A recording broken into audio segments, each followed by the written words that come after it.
So in today's video, I wanted to cover the reasons why, as a resident doctor, I've decided to resign from the NHS and move abroad to Australia. I've booked a one-way ticket, so this is a huge leap of faith. I have just followed my intuition. This feels like the right decision.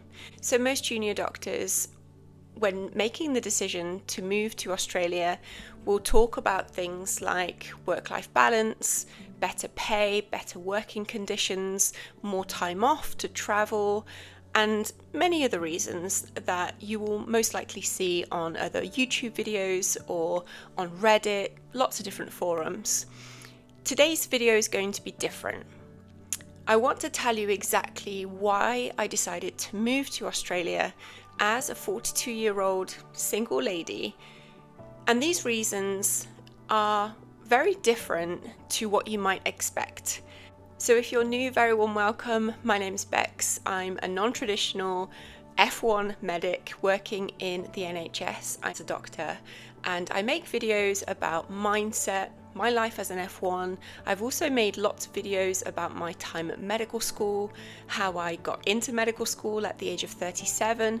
So if you need any support or guidance, please feel free to check those videos out as well. I've also recorded a video about how I got into medical school as a care leaver, and I talk a little bit more about my upbringing, the challenges that I faced. So let's get straight into today's video. Thank you very much for being here. When I tend to make decisions, huge decisions in life, I tend to switch off from the more logical or practical reasons why I should do something, and I always reconnect with my intuition and my heart, what makes me come alive as a person. The reasons that I'm going to talk you through are based off of my intuition. Some of the best decisions that I've ever made have come from listening to my intuition and listening to my heart.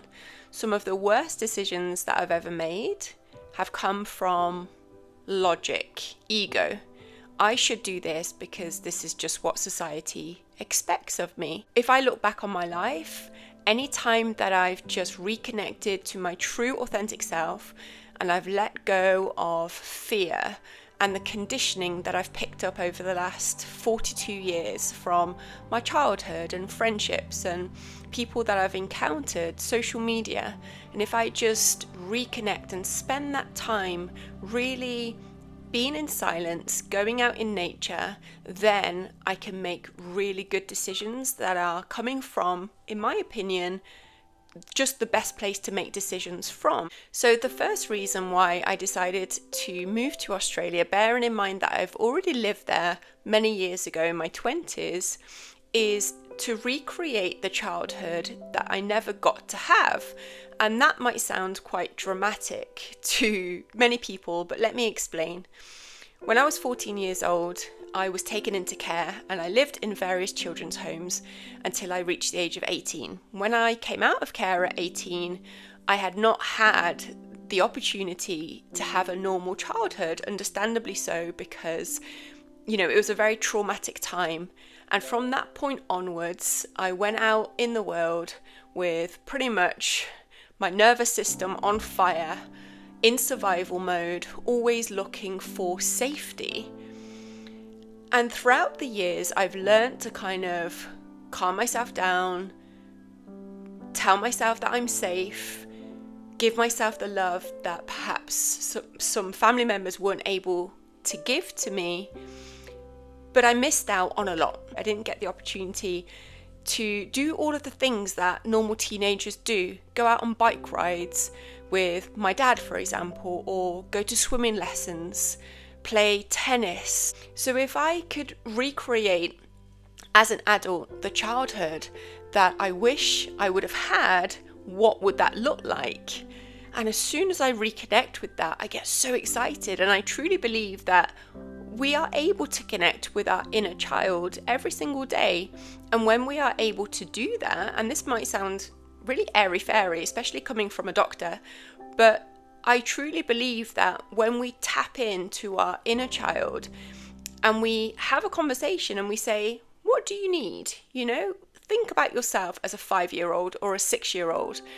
And imagine that little kid in front of you, and you say to them, what do you want to do for the next 5 years? What would you really enjoy? And most of the time, they just want simple stuff. Like, I just want to go for a bike ride, or I just want to go for a picnic, or I want to hike up a mountain, or I want to eat ice cream.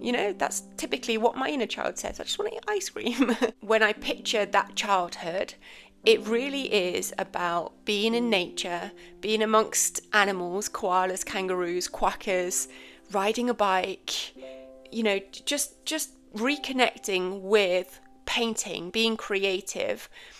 And going to Australia really will allow me to experience so many of those moments every single day. And as much as I've appreciated being in the UK, it's important, I guess, to talk about the weather. The weather doesn't really allow for us to be able to go out and do all of those things. The second reason, and this is something that I promised to myself all of those years ago, when I was the very first night, actually, when I went into my very first care home, and I was on the bottom bunk of a bunk bed, 14 years old.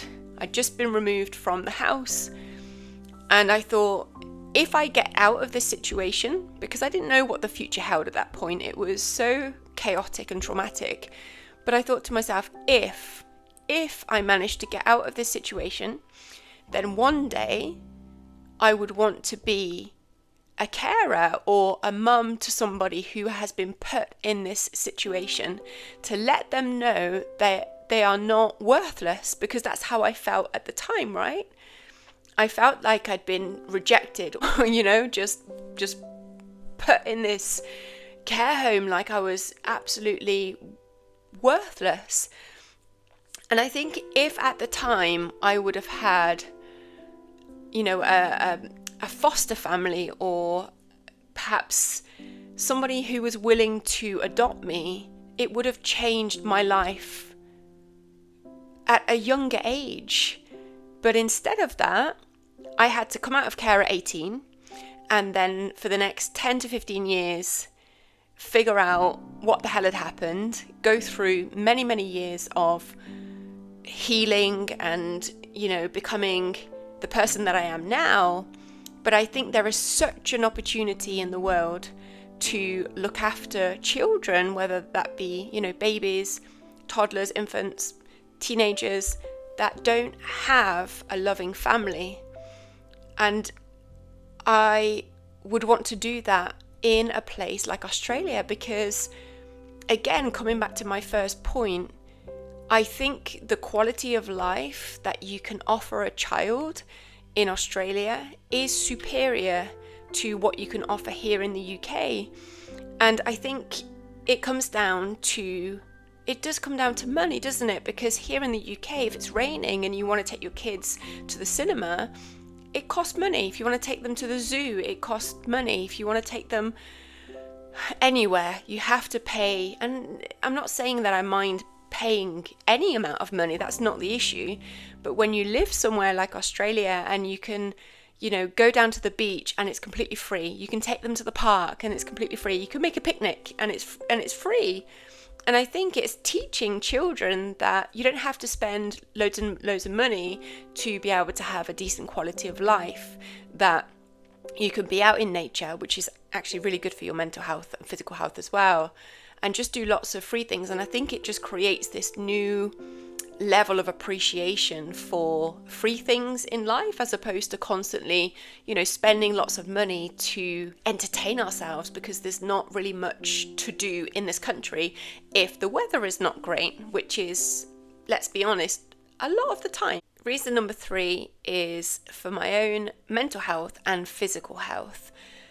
When you become a healthcare professional, whether that be, a physio, a nurse, a doctor, anybody that works in healthcare, or any job that requires a lot of empathy and compassion, you need to have something for yourself which allows you to recharge your own batteries, especially if you're an empath. I'm a huge empath, so like I said in previous videos, I'm very sensitive. I feel emotions left, right and center, which I just can't switch off. That's just how I'm built, which is an amazing gift, but also can be very, very, very draining.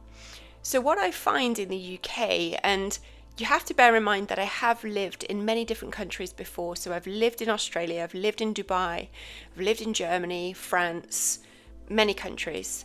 And what I found in those other countries is I always had something that would recharge my batteries on my days off.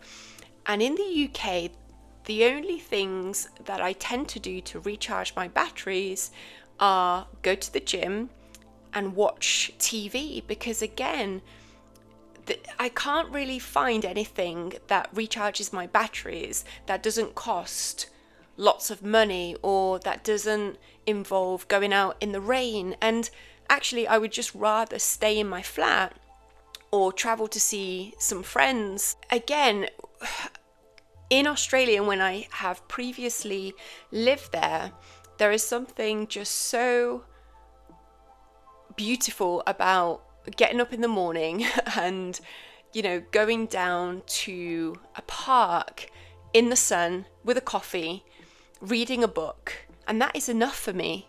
That is enough for me to feel like, okay, now I've had a day off, I've recharged my batteries, now I'm going to go back to the hospital and I feel like my cup is full so I can be a better doctor. I can be a better doctor and I can be a safer doctor because I feel like my mental health is balanced and, stable, let's say. Whereas here, it's very difficult and I never feel like my batteries are actually fully recharged. I go back to work after having maybe 1 or 2 days off, and all I've done is literally sit in my flat and watch Netflix. Reason number 4 is to adopt a dog. And I know that you can adopt a dog obviously anywhere in the world. I have this vision for my life where I'm walking on the beach in the morning as the sun is rising with, a dog that I've adopted from a shelter. And I just want to create that in my life. And I think just like reason number 2, where I explained that I would really like to foster or adopt a child, I would also like to have the opportunity to do that and give a dog a good home as well. And again, I feel like Australia would allow me to live in a house with a garden, and financially that's just not an option here in the UK. The last reason is related to career. So in my previous video I talked about my career goals. So currently I'm an F1. I finish F1 in 6 months. I will be doing F2 on the Gold Coast, and then I will be doing my GP training over in Australia. GP training over in Australia is unique in the sense that in your final year, so in year 4, you can subspecialize in a variety of different subspecialties, such as lifestyle medicine, obs and gynae, emergency medicine. There are many other options available too. That is not an option here in the UK. I would absolutely love to work with the Royal Flying Doctor Service, which I've talked about also in a previous video. And again, that is not available here in the UK. So if I want to have those opportunities to go and do GP training and subspecialize in emergency medicine, work in rural regional Australia, the only way for me to do that is to emigrate. Those options are just not available here in the UK. I think it's important to say I want to show also appreciation and gratitude for the fact that I wouldn't be able to do this and to make this leap if it wasn't for the University of Bristol, the NHS, and all of the people that have helped me to get to where I am now. So I want to shout out to anybody who's watching that has helped me along the way. Thank you to all of you guys that have taken the time to watch today's video. I hope that you enjoyed, and I hope that it will inspire you in some way to listen to your heart. I will link down below some meditations that I tend to use to kind of shut out the noise, because we live in a world that is so full of chaos and distractions and social media and stuff. And I think, like I said at the beginning, when we can just go to that place where we're quiet and still, then it allows us to listen to that inner voice. And I always see that inner voice as my GPS. And as soon as I listen to that GPS, I am guided to go where I'm meant to go. And it's amazing because you live in a place then of just surrender, rather than forcing and pushing and trying to, just force your way through life from a logical standpoint. When we can just breathe and listen, we will always be guided to the right place and to the right people. That's what I believe as well. Thank you very much for watching, and I'll see you very soon. Take care.